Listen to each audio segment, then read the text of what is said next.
हां. तर राहुल मला सांग, बिझनेस करण्यासाठी काय महत्त्वाचं आहे? हे बघ, बिझनेस करायचा म्हणलं ना भाई, सगळ्यात पहिले हम्म. तू एक तर जॉब करत असला हम्म.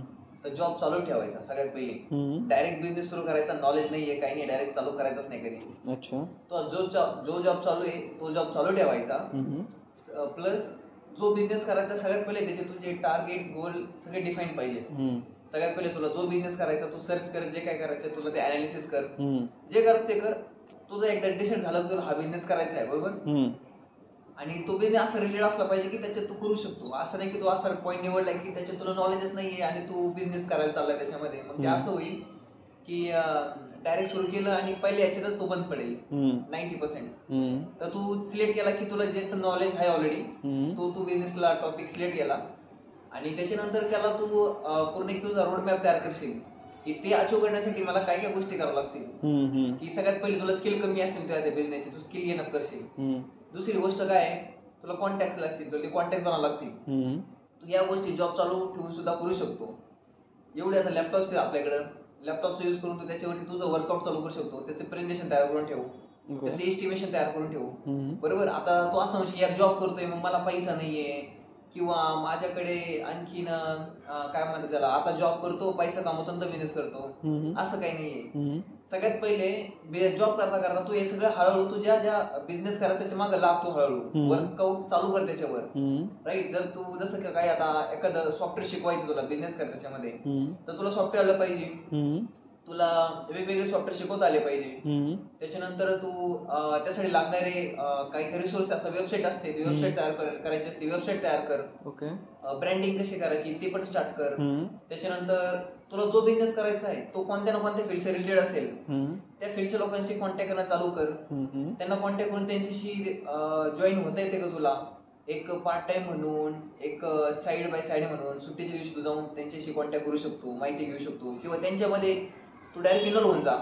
एकदा इन्व्हॉल्व झाला तर तुला ती आयडिया चांगली भेटणार एक प्रकारे. तुला जो बिझनेस करायचा त्याच्या आधीच तुला एक्सपिरियन्स भेटून जाईल. मग तुला हळूहळू एंटर करू शकतो. ठीक आहे, आता तू जॉब चालू आहे, तुला सुट्टी आहे, शनिवार तू त्याच्यावर काम करशील आणि हळूहळू चालू करशील. एकदा तो बुस्टअप झाला, तुला कॉन्फिडन्स आला, त्या टायमाला तुला माहिती काय करायचंय, मग काय कोणत्या गोष्टी सोडायच्या, कोणत्या गोष्टी ठेवायच्या, तू जॉब सोडून दे, तुझा बिझनेस चालू झाला. बरोबर, राईट. बरोबर. जसं का आता माझं एक्झाम्पल देतो, असं ते माझा एक मित्र आहे, तो 3D सॉफ्टवेअर पण शिकवतो, कंपनीत जॉब पण करतो आणि तो जॉब करता करता सॅटर्डे संडे तो मुलांना शिकवतो. तो 3D सॉफ्टवेअरवरती काम करतोय, त्याला 3D सॉफ्टवेअर येतंय, तो 3D सॉफ्टवेअर शिकवतोय मुलांना बाकीच्या, त्याला फीस भेटते. One of the business resource. Second resource, online भरपूर साऱ्या वेबसाईट आहेत, त्याच्यावरती कोर्सेस तयार करून टाकतो. कोर्सेस तयार करून टाकते, वेबसाईटवर कोर्सेस विकले जातात, त्याचे तुला पैसे भेटतील. म्हणजे तुला स्किल एकच आहे, स्किल तुझ्याकडे एकच आहे, तुला फक्त 3D सॉफ्टवेअर येतंय. ऑफलाईन पोरांना शिकव, ऑनलाईन पोरांना शिकव, स्टुडंटला, त्यातून पैसा कमव. तिसरं मीडियम, ऑनलाईन भरपूर मीडियम्स आहेत की जिथे कोर्स रेकॉर्ड करून टाकू शकतो. फ्री टाइम मध्ये रेकॉर्ड कर, टाक, समोरून स्टुडंट कोर्स विकत घेतील. तो तिसरा मीडियम झाला. चौथं मीडियम काय, तू युट्यूब चालू कर. युट्यूब वरती तर ते जे तुला म्हणजे हाय बिझनेस एकच, बघ तू किती वेळने टाकतोय. चौथा वेगळा युट्यूबवर तुला 3D सॉफ्टवेअरचाच व्हिडिओ टाकायचा युट्यूबवरती, बरोबर. म्हणजे एका बिझनेस तू 1, 2, 3, 4 ठिकाणी टाकला आतापर्यंत. अजून पण भरपूर मीडियम येतात. अशा वेगवेगळ्या मीडियमला एकच स्किल यूज केलं, तो मल्टिपल बिझनेस तो सोर्स चालू होईल. तिथं स्किल एक, बिझनेस अनेक, इन्कम सोर्स मल्टिपल, बसल्या जागेवर.